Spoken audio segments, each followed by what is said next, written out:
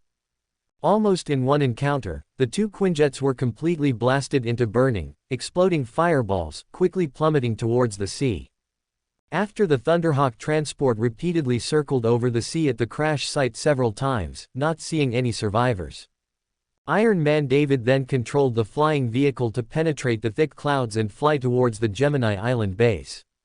Several hours later, the Thunderhawk transport slowly landed on the landing platform of Longzhi Island. Luo Sha, who had just stepped out of the cabin door, immediately saw another Thunderhawk transport whose outer shell was covered with scratches and bullet marks, and dozens of underage girls with confusion and fear on their faces, as well as Natasha, standing near the crowd, covered in dust. "Natasha, your mission is complete. Why are you back so soon?" Luo Sha stepped forward. He first glanced at the underage girls. Then his gaze fixed on Natasha, whose expression was tired but whose eyes were bright, and asked softly, "Mr. Luo Sha, the Red Room has been burned to ashes by my own hands. Their leader, Drakov, was also shattered by stormtroopers in a hail of gunfire. From now on, no more unfortunate orphans will experience the suffering I have endured. But I never thought that the Red Room's behavior in recent years would be so rampant. The training students you see now are only half of the total number. There are almost half of the personnel waiting for transportation. The stormtrooper squad is staying there just in case. Moreover, this operation was not without good things happening. I actually managed to find my sister, Yelena. She is also trying to save those Black Widows controlled by the Red Room. I will bring her to meet you later. I hope you will allow it." Hearing Natasha's report, Luo Sha nodded slightly. He turned to Iron Man David, who had just walked down the Thunderhawk transport, and said, "David, let Cortana arrange independent private rooms for these children, and tell the gang dogs that their residential area has been temporarily designated as a restricted area. If anyone breaks in without permission, the entire gang dog squad will experience a South Pole survival trip in advance. If there are still accidents that shouldn't happen, then the entire squad of the perpetrator will be executed by my own hands." "Understood, my lord. I will tell them in detail the consequences of violating the order." Iron Man David shook his metal head and stepped forward, saying to Luo Sha. Afterward, it used some virtual image tricks to successfully reduce the fear and wariness of the underage girls towards the unfamiliar environment, and smoothly led everyone to walk towards the depths of the base. After the figures of the crowd gradually disappeared, Luo Sha turned his head to look at Natasha and asked, "Natasha, do you still need my help over there?" "Not for the time being, just the stormtrooper squad is already an overstandard combat force. Continuing to hunt down the scattered Black Widows requires flexible mobility and analysis and judgment of intelligence. We plus Yelena are enough. I will take the time to write out a series of plans on how to train those children and form an intelligence organization and hand them over to Mr. David to let him prepare in advance. Then I can only trouble you. Thank you for your contribution to the team. If you encounter danger that exceeds the combat power of the stormtrooper squad, you can request support from the base at any time." At this moment, Luo Sha, with a calm expression, suddenly said to Natasha in a deep voice. Natasha was slightly stunned at first. She then showed a faint smile to Luo Sha in front of her. "Thank you for your trust, Primarch." The arrival of a group of female special agent trainees temporarily broke the ancient tradition of the Gemini Island base being dominated by males. Although many of the gang members were very curious about the new girls, they were limited by Luo Sha's orders and the large amount of energy consumed by the training itself. So, they didn't have much thought to explore this matter. After the initial few days of fear and unease, those special agent trainees gradually adapted to the special environment of the Gemini Island base. When Natasha sent the last batch of trainees, Jessica, who had grown a lot, was temporarily promoted by Luo Sha to become the leader of the children. She led the special agent trainees to carry out physical and combat training, which made everyone feel as if they had returned to a familiar life track. However, this time, they no longer had to endure all kinds of extreme oppression and the harsh punishments after the training could not be completed. Moreover, a wise robot that looked like a skeleton would play various popular movies or music for them. And that approachable elder sister would also give them some cosmetics or gorgeous costumes they had never seen before. She even gradually taught them what they would fight for in the future. At the same time, Luo Sha, who had put on his power armor again, was also preparing for the next support prayer operation. However, his successive combat simulations for those support prayers had a success rate of basically 0. The one with the highest success rate, reaching 40%, was a support prayer for an exploration base that had a combat conflict with the Tau Empire. In the end, Luo Sha, who was unwilling to waste time, still chose this support mission. He once again took Iron Man David, who was wearing power armor, and embarked on a journey to obtain throne tokens, carrying dozens of thermal fusion bombs. Buzz buzz buzz. After all preparations were completed, the fully armed Luo Sha and Iron Man David completely disappeared into the depths of the space crack. However, not long after, along with the reopening of the space crack, holding the blood scythe covered in purple blood, Luo Sha, whose power armor's ceramic steel shell was almost completely shattered and covered with terrifying claw marks, was actually limping out of the space crack, carefully supported by Iron Man David, whose power armor was also in tatters. Those idiots from the Ordo Xenos. The commanders of the Tau Empire are also a bunch of idiots. Luo Sha, whose metal helmet had long disappeared, swallowed a mouthful of golden blood that was about to overflow from the corner of his mouth. He drove the broken power armor and knelt on one knee on the metal floor, cursing weakly. "My lord, please calm down. This mission was completely due to an unexpected situation." Iron Man David, whose blue light flickered in his eye sockets, shook his metal head slightly and said in a low voice. Then, it raised a metal palm and waved forward. Nearby, an automatic servo robot carrying a panacea immediately came forward and handed it to Luo Sha with its mechanical tentacles. Unexpected. An entire regiment of the Astra Militarum on the exploration base sacrificed for nothing. Couldn't that Inquisitor from the Ordo Xenos have notified us in advance? After he accidentally discovered the traces of a Tyranid hive fleet tendril, he turned around and ran away. Emperor on high, don't let me know where he is.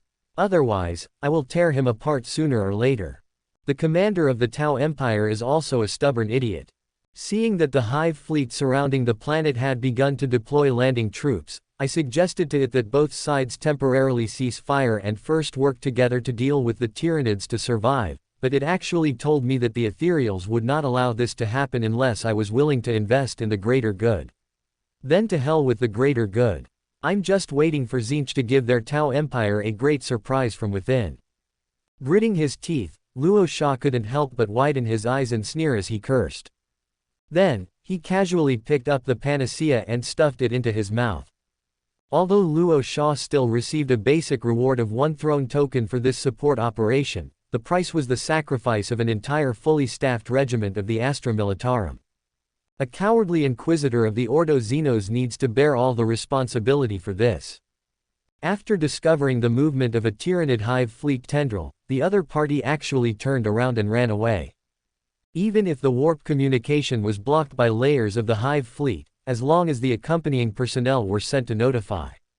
Luo Sha, who was fighting the Tau Empire, could also make the necessary preparations. At the very least, he could lead many of the Astra Militarum back to the home world. However, by the time the hive fleet arrived, it was already too late. Even the commander of the Tau Empire did not listen to Luo Sha's friendly advice. The arrogant opponent seemed to think that their elite troops could deal with this small group of Tyranids. By the time Luo Sha inadvertently discovered the traces of the Hive Tyrant and the Hive Tyrant on the battlefield, those poor Tau were already digested into biomass. And in this battle, Luo Sha's extraordinary combat ability and Iron Man David's command level could not completely smooth out the absolute difference in numbers between the enemy and us. if it weren't for the fact that the survival time of this support was only 7 days. At the last moment, those death-defying Astra Militarum also used thermal fusion bombs to detonate the ammunition depot, buying more time for the two of them. I'm afraid that Luo Sha and Iron Man David's return would have been even more difficult. Thump. Luo Sha, whose injuries had completely recovered, hammered the metal floor hard with a ceramic steel fist clenched into a fist, venting the helpless anger in his heart. He slowly drove the broken power armor and stood up. However, just as he was about to say something more to Iron Man David. Buzz buzz buzz. The violent vibration from the simulator suddenly attracted all of Luo Sha's attention. Puzzled, Luo Sha couldn't care less about Iron Man David standing next to him. He immediately opened the simulator, squinted his eyes and looked down. There was no movement on the other pages. Only the diplomacy page suddenly appeared in front of Luo Sha, and a chapter badge that he was very familiar with appeared. Open black lens bracket. The delivered supplies have been completely received. Close black lens bracket. Open black lens bracket. You have received a transmission request from the Space Sharks chapter. Do you agree? Close black lens bracket. This is. Luo Sha, who couldn't help but widen his eyes, took a deep breath subconsciously. He hesitated for a moment, and finally agreed to the transmission request on the simulator. Now he just wanted to see what the Space Sharks would send him. Buzz buzz buzz. In an instant, another space crack opened in the circular hall behind Luo Sha and Iron Man David. Thump thump thump. Along with the violent collision sound of a large number of magnetic boots stepping on the ground. A terrifying figure of extremely large size, carrying 5 Astartes bodyguards holding chain axes, suddenly appeared within the sight of Luo Sha and Iron Man David. For the Void Father, boom, boom, boom, accompanied by a sudden roar of battle that resounded all around. And the violent buzzing of chainsword axes roaring into life. Aboard the circular hall's edge, the Aeotian machine guards, set to autonomous attack mode, quickly brandished their roaring chainswords, fearlessly charging towards the unfamiliar Astartes squad. Wait! Don't move! In a flash, the quick-reacting Roche widened his cyan wolf eyes. While holding out his palm to stop the Aeotian machine guard's fierce attack. He shouted loudly at the terrifying figure of the Astartes bodyguard, who had also quickly surrounded them. Tiberos the Red Wake, chapter master of the Carcharodon's chapter. I once visited your chapter. I am Patrick. Belonging to the 3rd Company, under Captain Shaven. We even had the honor of meeting once. Oh, look back, look back. This is the territory of the human Imperium. The Emperor's statue is watching you. Before Roche could finish speaking, an Aeotian machine guard, rushing into the opponent's attack range, was easily swept away by a roaring chainsword axe. In an instant, the heavy metal serpent body flew more than 20 meters. Rolling and crashing into the metal wall covered with prayer scriptures, making a terrifying loud noise.